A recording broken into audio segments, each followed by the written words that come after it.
Ustaz, titik 4, tolong dijelasin kenapa orang yang mau meninggal dan sudah meninggal umumnya yang takziah membaca surah Yasin. Pertama, apa itu takziah dulu? Apa itu takziah? Apalagi?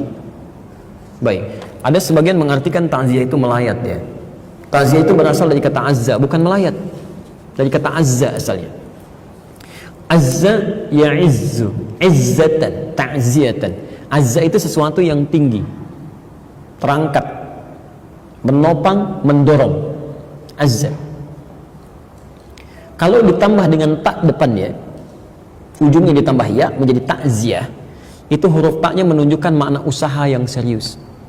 Jadi usaha yang sungguh-sungguh untuk mengangkat, mendorong, menaikkan lagi sesuatu yang turun. Kenapa takziah dinamakan dengan takziah? Pesan Nabi-nya 2. Dengan takziah itu, 1, kita bisa mengangkat amalan orang-orang meninggal itu supaya bisa terangkat lagi, sehingga disampaikan kepada orang-orang yang belum meninggal dunia untuk diketahui. Makanya Nabi berpesan, uzkuru mahasina mautakum. Kalau ada yang meninggal dunia, ayo angkat kebaikan-kebaikannya. Jadi aibnya tutup, kebaikannya angkat. Bukan dibicarakan buruknya. Makanya kita minta kepada Allah untuk berlindung dari keburukan fitnah saat meninggal. Jadi ada orang, maaf ya, hidup dibicarakan, meninggal pun jadi gunjingan juga. Ada yang begitu. Ya, coba cek Abu Jahal, Abu Lahab dan Abu-Abu yang lainnya itu sampai sekarang sudah 15 abad yang dibicarakan keburukannya aja. Dan kita diminta oleh Nabi berlindung pada Allah. Ada di hadis Muslim nomor hadis 588. 4 hal kita ucapkan. Allahumma inni a'udzubika min adzabi jahannam wa min adzabil qabri wa min fitnatil mahya wal mamat, dan fitnah saat hidup atau saat meninggal dunia.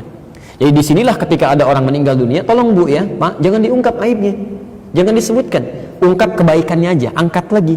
Sehingga ketika kebaikannya diangkat, kemudian jadi inspirasi bagi orang-orang yang mungkin bertakziah saat itu, dia disampaikan. Dari situ kemudian diamalkan. Ketika orang ini mengamalkan dari inspirasi yang terdengar tadi, maka yang meninggal dapat royalti pahalanya, bagian dari pahala itu.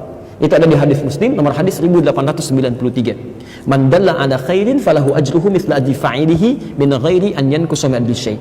Siapa yang bisa menunjukkan kebaikan dapat pahala yang sama ya dengan yang mengerjakan tanpa dikurangi sedikit pun. 9 lafaz disebutkan di hadis Muslim. Idza matal insan inqata'a sa'iru amalihi illa min thalas. Jika manusia meninggal dunia, semua amalnya terputus kecuali 3 yang terus pahalanya mengalir. Terus mengalir. Sedekah jariyah, ya, sedekah yang pahalanya mengalir. Antum simpan mushaf di sini cuma modal 50.000, dibaca oleh orang, antum meninggal mushafnya masih ada, pahala masih mengalir. Ilmin yuntafa'u bihi, ilmu yang dimanfaatkan. Aw waladin sholihin yad'u lahu, atau anak yang soleh yang mendoakan untuk keduanya. Yang kedua, mengangkat orang yang masih hidup dari keluarga yang ditinggalkan oleh orang yang meninggal. Kadang-kadang muncul suasana duka, ada yang sedih, kan? Ada yang kadang-kadang masih sedikit menyesuaikan. Antum datang, memberikan hiburan di situ, nyampaikan kesabaran. Untuk ditinggalkan satu orang, kita datang ribuan orang ke sini, ratusan orang ke sini, kita jadi keluarga baru. Lihat, kata Nabi, perhatikan orang itu, barangkali dapurnya belum ada asapnya, sampaikan, bukan dibebani, tapi bantu dia untuk berkembang supaya dia bisa kuat kembali. Jelas di sini ya? Nah, dari sini untuk mengangkat amalan itu banyak caranya. Pertama dengan doa. Dengan doa. Ada memang hadis yang mengatakan bacaan surat Yasin, tapi sebagian mengatakan hadisnya dhaif. Walaupun ada yang mengatakan hadisnya sahih ya. Tapi kalau saya punya prinsip begini, kalau ada hadis yang diperdebatkan, mendingan ngambil hadis yang tidak diperdebatkan. Udah, lebih selamat, lebih tenang gitu kan. Apa hadis yang tidak diperdebatkan? Salah satunya doa. Ada di Al-Adabul Mufrad nomor hadis yang ke-44, posisinya paling kanan sebelah atas. Karangan Imam Al-Bukhari. Imam Al-Bukhari menulis kitab namanya Al-Adabul Mufrad. Jadi khusus terkait dengan akhlak dan adab dalam kehidupan. Itu tidak sedikit hadis tentang berbakti pada orang tua sampai meninggal dunia. Di hadis itu disebutkan saat seorang anak beristighfar saja, memohon ampun ya kepada Allah untuk ayah yang telah meninggal dunia, tiba-tiba di alam kuburnya diberikan oleh Allah, diangkat 1 derajat. Sampai dia berkata, "Ya Rabb, ma hadhi, ya Allah, apa ini?" Dijawab kemudian, "Hadhi istighfarun." Ini adalah kalimat istighfar yang dimohonkan oleh anakmu sekarang untukmu. Sekarang.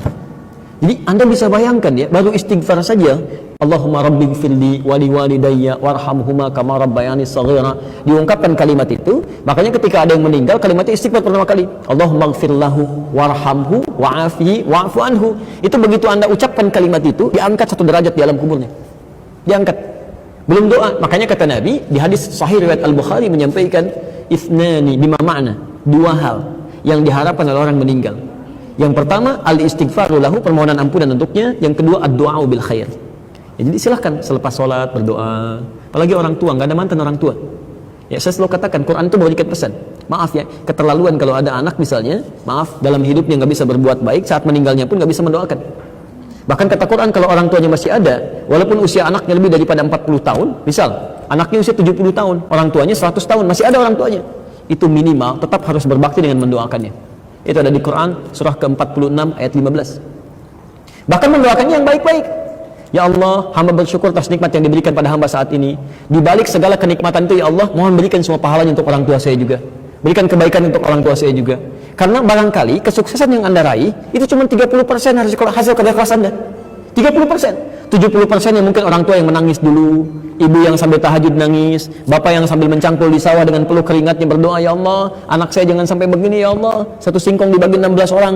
Mohon jadikan dia lebih baik daripada saya, berikan kenikmatan dalam hidupnya. Itu yang menjadikan Sayyidah Hajar bolak-balik Safa Marwah, yang mendapatkan airnya anaknya, tapi yang kerja keras kan ibunya. Maka dari situ adabnya sendirinya doakan. Sudah hidup gak bisa memberikan senyuman, sudah meninggal gak bisa mendoakan juga. Dan Anda mengakui sebagai bagian orang tua gitu ya, itu tidak tepat. Dan doanya yang baik-baik ya, begitu masuk rumah sakit minta kesembuhan, minta kebaikan, bukan dibalik. Orang tua saat anaknya masih kecil, dia sakit sampai mempertaruhkan nyawa kan? Ya Allah, kalau bisa saya saja ya Allah, kalau bisa ya Allah, tolong berikan kesempatan hidup. Ini kenapa jadi terbalik? Orang tua di rumah sakit, ya Allah, lebih cepat juga lebih baik, tidak apa-apa ya Allah, saya ridha. Itu salah. Ya, ambil yang baik. Kita cukupkan dulu ya.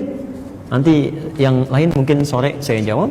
Insya Allah jam 6:30 kita ada AKS Al-Quran Sunnah Solution yang tersambung dengan Akhyar TV ya. Kita live nanti insya Allah dan bisa interaktif. Jadi kalau ada pertanyaan yang bisa disampaikan via line telepon, jadi silakan bisa dihubungi saja. Dan mudah-mudahan Allah memberikan kebaikan-kebaikan. Kalau malam tidak terbacakan, atau pertemuan selanjutnya insya Allah saya sampaikan kembali. Kita mudah-mudahan bisa diberi izin untuk Kamis ya, untuk di sini insya Allah. Baik. Sekira itu ibu dan bapak sekalian, saya mohon izin, saya sholat asar masih ada sekitar 25 menit. Saya mungkin tidak di sini, ada di tempat lain ya. Mudah-mudahan satu saat nanti bisa juga bersama-sama sholat asar di sini. Terima kasih. Subhanakallahumma wa bihamdika asyhadu an la ilaha illa anta astaghfiruka wa atubu ilaik. Wa akhiru da'wana alhamdulillahi rabbil alamin. Assalamualaikum warahmatullahi wabarakatuh.